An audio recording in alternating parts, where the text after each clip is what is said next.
Welcome to our channel. Today we how to restore bank feed categorization with Chase to QuickBooks Online step by step clearly. Open QuickBooks Online and sign in to your account. Navigate to the banking menu from the left sidebar. Select the banking option to access your bank feeds. Locate the Chase bank account you wish to restore categorization for. Click on the pencil icon next to the account name. Choose the Edit Account option from the drop-down menu. In the Account Details section, make sure the account information is accurate. Explore the Banking tab and check if the data needs refreshing. Select the Update button to refresh your bank feed. Wait for the system to fetch the most recent transactions from Chase. Once updated, return to the banking screen. Review the list of transactions for any uncategorized items.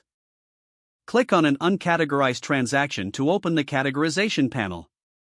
Select the appropriate category from the drop-down menu.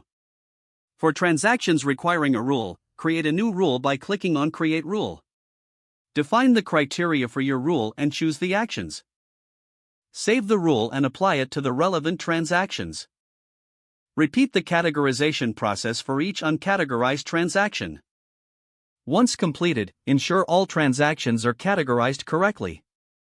Return to the banking section to review your bank feed status. Confirm that all recent transactions are now categorized and reconciled. Finally, exit the banking area and navigate back to the dashboard. If the page does not load, refresh the browser or try again in a private or incognito window. Make sure you are using the correct email address, then retype it carefully to avoid small typos. If your password is not accepted, use the reset option and create a new strong password you can remember. Check your spam folder for verification or security emails, then complete any requested confirmation steps. Enable two-factor authentication if available to improve account security and reduce unauthorized access risk. After signing in, review your profile details so your contact information and settings are accurate and current.